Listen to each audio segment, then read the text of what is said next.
대선을 지켜보는 게 이제 일반 유권자하고는 좀 다른 경험이었을 텐데, 그 쭉 대선을 거쳐서 결국은 대통령이 되고 입성한 이후에 한 달여간 하는 것을 보고, 어떠셨어요? 정말 잘하고 있어요. 그래요?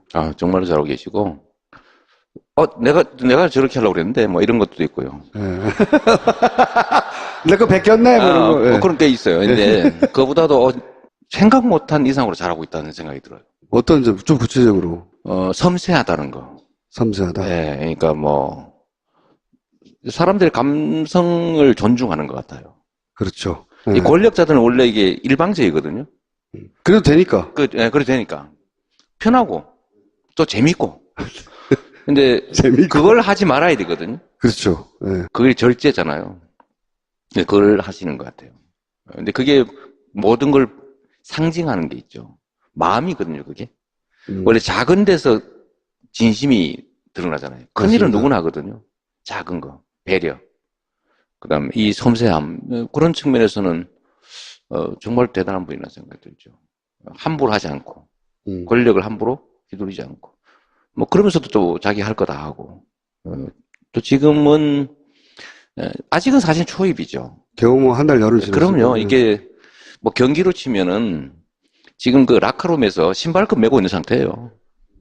그러면서 뭐 이런저런 작전 얘기하고 하는 정도라서, 막상 이제 경기가 시작되면, 이제 기득권하고 부딪히잖아요. 그렇겠죠. 네. 벌써부터 이미 지금 야당이랑 전투전인데, 특히 경제적 문제, 노동 문제나 아니면 뭐 재벌 개혁, 그다음에 남북 문제, 뭐 이런 것들이 이제 내기대 실제로 부딪히기 시작하면 그때는 정말 어려울 텐데 잘 헤쳐나갈 것 같아요.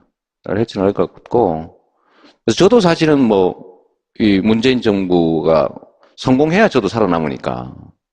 그리고 그게 제가 수없이 말씀드렸지만, 제가 어떤 자리를 차지하기 위해서가 아니라 세상을 바꾸기 위해서 그 권한이 필요했다고 얘기했는데, 그러면 사실 내가 아니라 누가 하든 무슨 상관이 있습니까? 잘하기만 하면 되는 거지. 근데 왜 출마하셨어요? 내가 더 잘할 줄 알았지. 근데 제가 예전에 그 문재인 대통령 처음 2011년인가 그때 이제 대선 후보로 처음 나왔을 때, 그때 제가 이제 새누리당 출입하고 있었는데, 그때 새누리당 의원들이, 그러니까 문재인 의원, 그때 당시 의원은 아니었죠. 이제 문재인이라는 한 사람에 대해서 평가를 굉장히 좋게 했어요. 그런 감성적인 부분, 사람이 너무 좋고, 차기 대통령감으로서 너무 좋은데, 그런 부분 때문에 아마 대통령이 안 될 것이다. 정치인이 되려면 훨씬 더 좀 세야 되는데, 그렇지. 그게 안 될 것이다라고 얘기를 했는데, 결국 됐고, 결과적으로 이제 대통령이 된 다음에 그런 모습들이 오히려 장점으로 작용하는 거 아닌가, 약간 그런 생각이 듭니다. 그리고 예를 들면 뭐 인사에서도 뭐 조국 교수, 또 장하성 교수, 이런 분들 되게 강골이잖아요. 뭐 그런 인선들도 아주 잘하는 것 같고. 정말로 사람을 쓸 때 자기 가까운 사람 눈물 흘리면서라도 좀 빼고, 당평 인사하려고 노력하고, 그거 쉽지 않거든요. 문재인 정부도 어느 시점에 위기가 올 것이고, 또는 정에 부딪히기도 하고, 혹은 긴가민가한 선택들도 하지 않을 수 없을 텐데, 네. 그럴 때 이제 두 가지 길이 있어요, 보통. 그걸 바라보는 당내에서 적당히 비판하면서 내가 더 낫다. 라고 자기가 튀어나올 타이밍을 찾을 수도 있고, 네. 매 맞을 때 같이 맞는 경우가 있어요. 시장님은 어느 쪽을 선택하실 생각이십니까? 근데 그건 나한테 물을 게 아니고, 예. 예를 들면, 박근혜가 이상한 짓을 하고 그러면, 그건 때려야죠. 그렇죠. 근데 선의를 가지고 그야말로, 최선의 노력을 다하는데, 장애가 발생하는 그런 상황이라면, 그 부족함을 채워서 같이 뚫고 나가야죠. 너 왜 그렇게 못했어? 왜 그리 부족해? 이렇게 하면 안 되는 거죠. 왜냐하면 우리가 같은 길을 가는 식구들이니까요. 그런데 경선 때는 왜 그랬어요? 정말. 내가 한번 이겨보려고 그랬다니까. 이제는 이제 완패를 인정하고, 내 부족한 점을 메워서, 나를 성장시켜야 되겠다, 먼저. 이렇게 된 겁니까? 제 성장은 그건 부수적인 효과일 테고, 이 정부가 성공하지 않으면 우리 소위 민주개혁 진영의 미래가 사라지죠. 이거는 이제 선택의 문제가 아니고 이미 우리의 토대가 돼버린 거예요. 여기를 예를 들면 망가뜨리면 또 망가지면 우리의 설 자리가 사라집니다. 그러니까 여기를 튼튼하게 만들어 놔야죠. 그 싫고 좋고의 문제가 아니라 그건 운명 같은 거라고 생각해요. 내가 살기 위해서? 그럼요. 아니, 문재인 정부가 실패해가지고 국민들로부터 지탄을 받는데 그 뒤가 어디 있습니까? 그때는 같이 지키고 같이 성공하게 해. 을 지켜보는 게 이제 일반 유권자하고는 좀 다른 경험이었을 텐데 그 쭉 대선을 거쳐서 결국은 대통령이 되고 입성한 이후에 한 달여간 하는 것을 보고 네. 어떠셨어요? 정말 잘하고 있어요. 그래요? 정말로 잘하고 계시고, 내가 저렇게 하려고 그랬는데, 뭐 이런 것도 있고요. 예. 내 거 베꼈네? 뭐 이런 거. 예. 그런 게 있어요. 근데, 그거보다도 생각 못한 이상으로 잘하고 있다는 생각이 들어요. 어떤 점, 좀 구체적으로? 섬세하다는 거. 섬세하다? 예, 그러니까 사람들의 감성을 존중하는 것 같아요. 그렇죠. 이 예. 권력자들은 원래 이게 일방적이거든요. 그래도 되니까. 그래 되니까.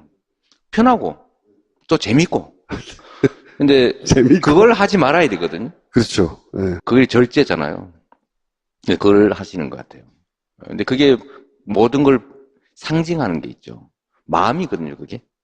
원래 작은 데서 진심이 드러나잖아요. 큰 일은 맞습니다. 누구나 하거든요. 작은 거, 배려.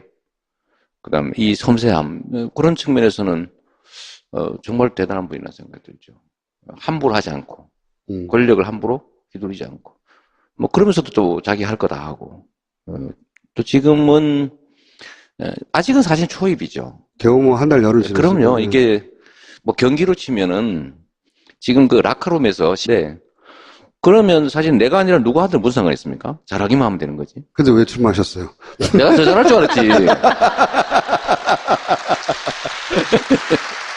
근데 제가 예전에 그 문재인 대통령 처음 2011년인가 그때 이제 대선 후보로 처음 나왔을 때 그때 제가 이제 새누리당 출입하고 있었는데 그때 새누리당 의원들이 그러니까 문재인 의원 그때 당시 의원은 아니었죠. 이제 문재인이라는 한 사람에 대해서 평가를 굉장히 좋게 했어요. 그런 감성적인 부분, 사람이 너무 좋고 차기 대통령감으로서 너무 좋은데 그런 부분 때문에 아마 대통령이 안 될 것이다. 정치인이 되려면 훨씬 더 좀 세야 되는데 그렇지. 그게 안 될 것이다라고 얘기를 했는데 결국 됐고 결과적으로 이제 대통령이 된 다음에 그런 모습들이 오히려 장점으로 작용하는 거 아닌가 약간 그런 생각이 듭니다. 그리고 예를 들면 뭐 인사에서도 뭐 조국 교수, 또 장하성 교수, 이런 분들 되게 강골이잖아요. 네. 뭐 그런 인선들도 아주 잘하는 것 같고.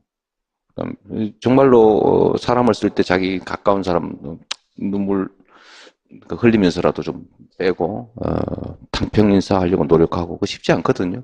문재인 정부도 어느 시점에 위기가 올 것이고 또는 뭐 정에 부딪히기도 하고 혹은 긴가민가한 선택들도 하지 않을 수 없을 텐데 네. 그럴 때 이제 두 가지 길이 있어요 보통. 그걸 바라보는 당내에서 적절히 적당히 비판하면서 내가 더 낫다 라고 자기가 튀어나올 타이밍을 찾을 수도 있고 네. 신발끈 메고 있는 상태예요. 네. 그러면서 뭐 이런저런 작전 얘기하고 하는 정도라서 막상 이제 경기가 시작되면 이제 기득권하고 부딪히잖아요. 그렇겠죠. 네. 벌써부터 이미 지금 벌써 야당이랑 전인데 네. 특히 경제적 문제, 노동 문제나 아니면 뭐 재벌 개혁, 그 다음에 남북 문제, 뭐 이런 것들이 이제 내 길에 실제로 부딪히기 시작하면 그때는 정말 어려울 텐데 잘 헤쳐나갈 것 같아요.